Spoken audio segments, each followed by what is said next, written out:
حضرت ابو هریرہ رضی اللہ تعالیٰ عنہ فرمائے ان رسول اللہ صلی اللہ علیہ وسلم بے شک رسول اللہ صلی اللہ علیہ وسلم قال فرمائے لولا تقوم الساعة قیامت ونه قائمیږي ګوره د قیامت قیام به داسې کېږي نه تر څو وخته پورې حتی یقاتل المسلمون تر دې پورې چې جنګ به وکړي مسلمانان الیهود ته یهودیانو سره قیامت په هغه وخت قایمیږي چې مسلمان د یهودي سره جنګ نه کړي تر هغه وخته پورې قیامت نه قایمیږي څوک مسلمان او یهودي سره ولګېدي جنګ سره وکړي او مسلمانان ولاړ شي یهودیان یې قتل کړي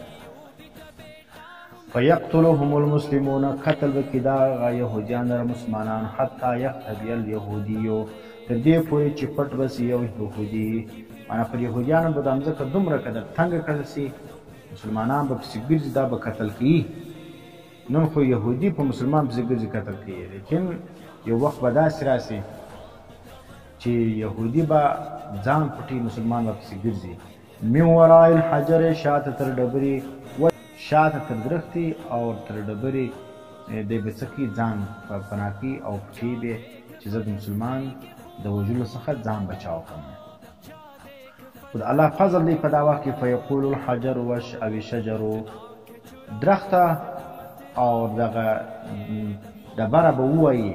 څه یا مسلم ای مسلمان یا عبدالله ای د الله بنده هذا یهودي من خلفي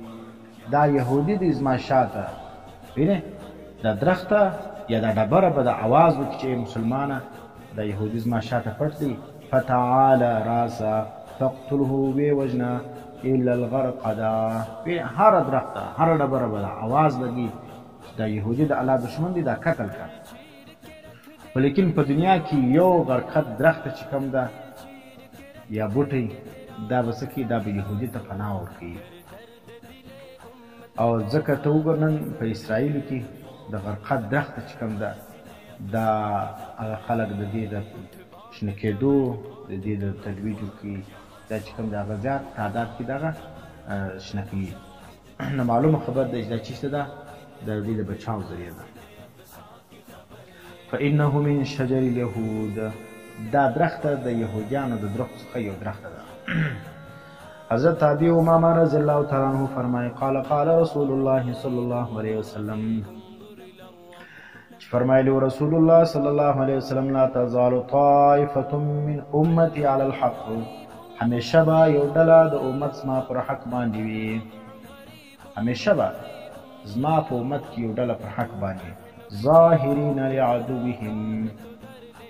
وینې غالب به وي په خپلو دشمنانو باندې دشمنانو ته به غالب معلومیږي قاهرین زورور به لا یضرهم زورور به معنی دا دبدبه ورو به د کفارو په وجود کې کوي لا یضرهم من خالفهم ضرر به نسي رسولی دې لره هغه څوک چې مخالفت کوي د دې ځکه د هر چا چې کوم د هغه مخالفین موجوده دي نو دوی چې دا کار کوي دا څوک چې مخالفت کوي دا مخالفت به دوی ته هېڅ نقصان نه رسوي چې هر څوک پروپیګنډه پسې وکړي دی خپل مقصد څخه نه اوري اور ګر سره به په دې شان کې دوی چرت هم نه وي دا یو دا رقم جماعت به د مسلمانانو په هر زمانه کې موجود وي چې هغه به خپل کار سره کار وي چې هر څوک مخالفت کوي دوی په مخالفت هېڅ چرت نه وي لا یضرهم من خالفهم الا ما اصابهم من لا وعو مگر هغه چې الله د په تقدیر کې دوی دپاره کم مصیبت لیکلی هغه به رسېږي الا مگر ما اصابهم هغه چې ورسېږي من لعوا لعوا واچیش ته وایي تکلیف ته وایي ازمایش ته وایي امتحان ته وایي مگر چې کم ازمایش به دوی ته رسېږي هغه به ورسېږي لیکن نور شی به دوی ته نه درکېږي حتی یاتیهم امر الله ته دې پورې چې رابسي حکم د الله فیصله د الله وهم کذلک انا مرګ به ورباندې راسي په داسې حال کې چې د خپل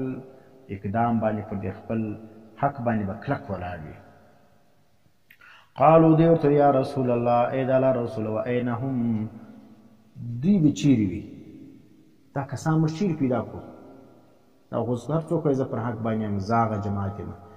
دا کسان چې دا پر حق باندې ولاړي او مرګ به په دا حال باندې لرځي فتح و نصرت به په دې لرځي په داسې حال باندې دا چیرې دا کسان قال ببیت المقدس دا کسان په بیت المقدس کې دي. او بل واکناف بیت المقدس او په اطرافو د بیت المقدس کې دي. نو حق جماعت کته لټوي دا کسان چیر دي؟ دا د بیت المقدس کې دننه یا د بیت المقدس په اطراف کې شاوخوا چې کوم کسان موجود دي او د کفار سره جنګیږي، دا کسان حق کسان دي. حضرت ابو هريره رضی الله تعالی عنہ فرمایي عن النبي صلی الله علیه وسلم، روایت کړی د نبی علیه السلام څخه فرمایي قال لا تشد الرحال، نه به تړل کیږي الرحال کجاوې، څه معنا خلاصه داسې سفر به نه کیږي الا مگر الى 3 مساجد، مگر درو مسجدو لره سفر کېدی سي. یو ځای لره به په نیت د عبادت سفر نه کیږي. لا تشد الرحال انا په نیت د عبادت به سفر نه کیږي الا مگر الى 3 مساجد. دا معنا نه چې سفر به ګسه نه کیږي مگر درو مسجدو لره، نه په نیت د عبادت چې دی چې ثواب یې بولې نو هغه 3 مسجدونه دي. سیسلو بل ځای لره د ثواب په نیت باندې به سفر نه کوي چې فلاني مزار لره ځم، فلاني قبر لره ځم، وینې. نو دغه ځای لره چې کوم دي د درو مسجدو مارشه او بل ځای لره په نیت د ثواب نه ځي. دا چې خلک ځي مزارات لره او بیا ورسو لره ځي، وینې د فلاني خواجه صاحب عرس دی، د فلاني صاحب دغه دی سالګره ده، د هغه کلیزه ده. نو دغه شان چې کوم دي دا په نیت د عبادت باندې دا چې دا بدعات ده، ټول دا منع دي. نه به کېږي سفر په نیت د عبادت باندې الا الى 3 مساجد، مگر درو مسجدو لره په نیت د عبادت باندې سفر کول جایز دي. یو چې کوم المسجد الحرام، یو مسجد حرام دی، و مسجد الرسول، یو مسجد رسول دی. وینې مسجد حرام لره په نیت د عبادت سفر کوي سي، او مسجد د نبی علیه السلام لره په نیت د عبادت سفر کوي سي. و مسجد الاقصی، او دریم چې کوم مسجد اقصی دی، مسجد اقصی لره هم په نیت د عبادت سفر کول دا جایز دی. حضرت عبدالله ابن عمر فرمایا عن النبي صلی الله علیه وسلم قال لما فرغ سلیمان ابن داود، هغه څوک چې فارغ شو سلیمان ابن داود من بناء بیت المقدس، د بیت المقدس د جوړولو څخه چې څه وخت دی فارغ شو، سأل الله 3 سوال یې وکړ د الله څخه درو شیانو، حکما یصادف حکمه، یو دا وکړي دا سوال وکړي د الله څخه یو دا غوښتنه وکړه چې داسې فیصله راکړي، داسې حکومت راکړي چې ستا د حکم برابر وي. حکما یصادف حکمه، داسې فیصله داسې حکومت چې د الله د حکم سره برابر وي. و ملکا لا ینبغي لاحد، او بل دا رقم بادشي راکړي چې بل چا لره نه مناسب، وینې من بعده وروسته ده زما بعد بل چا له دا رقم بادشاهي ګسه مناسب نه وي، بل چا ته نور میلاویږي، ما ته دی بادشاهي راکړي چې په دنیا کې یو انوکه بادشاهي وي. و الله یأتي هذا المسجد احد، او بل دا دعا وکړه چې یا الله چې نه به راځي دې مسجد لره مګر هغه څوک چې هغه راسي لمونځ پکې وکړي او بیا دی ووځي د دې مسجد څخه په داسې حال کې چې ټولې ګناوې معاف سوي، او دا رقم چې لکه د مور چې وي داسې څه معنا معنی الله پاکه دا مسجد لري چې څوک راغلی او په دې کې دوه چې شوکل لمونځ یې وکړي، نو بیا چې کوم دی هغه دی ووتی د ګناو څخه، دا رقم یې ته صفا کړي لکه څنګه چې دی د مور څخه پیدا سوي، دا رقم صفا کړي. دا دعا هم حضرت چا وکړه؟ حضرت سلیمان ابن داود وکړه علیه السلام، چې باندې بیت المقدس لره څوک راغلی لمونځ یې پکې وکړي، یا الله ته د هغه ټولې ګناوې معاف کړي. دا دعا حضرت سلیمان علیه السلام کړې ده. ګوره و الله یاتیا چې نه به راځي دی لره هذا المسجد دې مسجد لره احد یو لا یرید اراده یې نه وي الا الصلاة فیه، دا مسجد لره بل نیت یې نه وي صرف د لمانځه اراده یې په دې کې، نو په دې کې دی لمونځ وکړي الا مگر خرج من ذنوبه، دی به وځي د ګناو څخه کیوم ولدته امه، مگر په شان د هغه ورځې چې دی پیدا سوی، څه معنی چې په کوم ورځ دی د مور څخه پیدا سو د ګناو اثرات نه وو په موجوده، دا رقم ته دی د ګناو څخه صفا کړي. دا د بیت المقدس دونه قدر دغه دی فضیلت دی چې حضرت داود سلیمان علیه السلام دعا کړې ده، او نبی چې دعا کوي هغه به قبلیږي نه، ولې به نه قبلیږي. فقال النبي صلی الله علیه وسلم، نبی علیه السلام وفرمایل اما اثنتان، هر چې هغه دوه دي اول دوه چې دي فقد اعطيهما اخو ورکول سو دلرا. نه دا دوه شیان چې نبی حضرت سلیمان علیه السلام غوښتلي ولو چې یو چې شولو داسې بادشاهي چې هغه د بل چا دپاره مناسب نه وي، بل چا ته وینې لایق نه وي، او یو داسې چې بادشاهي مي فیصله مي هغه د الله د حکم سره مطابق وي. دا دوه شیان خو ورکول سلو. وارجو او زما امید دی ان یکون قد اعطي الثالثه، او دا مې امید دی چې درېیمه به هم ورکول سوي. حضرت میمونہ رضی اللہ تعالی عنہ فرمائی قالت یا رسول اللہ دی وہ فرمائے اے اللہ رسول افتنا فی بیت المقدس، تفتوارا کا فوارا د بیت المقدس کی. قال نبی علیہ السلام الارض المحشر والمنشر، دا مزکا د محشر او د منشر. دا محشر ته وایي حشر جمع کېدو ته وایي.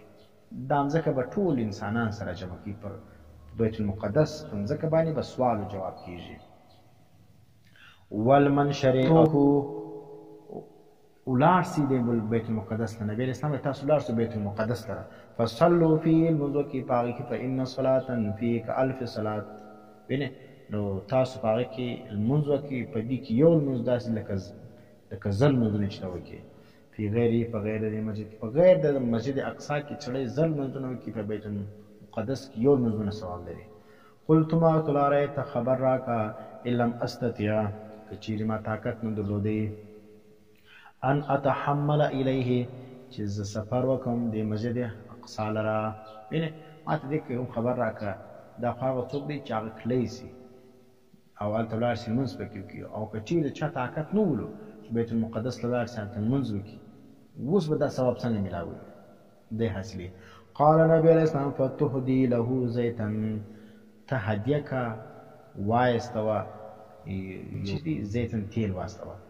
شیخ القوس نه دی پره تیل خو واستوه چې هلته بیت المقدس کې یو څراغ به ولګول سي. فتهدي له زیتا، ته هدیه که دی بیت المقدس ته زیتن تیل یسرجو فیه، چې هغه کې څراغ ولګول سي. فمن فعل فسرا، څوک چې وکړي دا ذالک دا کار، فهو کمن اتاه، دا داسې دی لکه څنګه چې دا سړی خپله بیت المقدس لره ولاړي. دا چې شو دا ثواب د بیت المقدس او فضیلت د بیت المقدس د حدیثو کې ذکر شوی.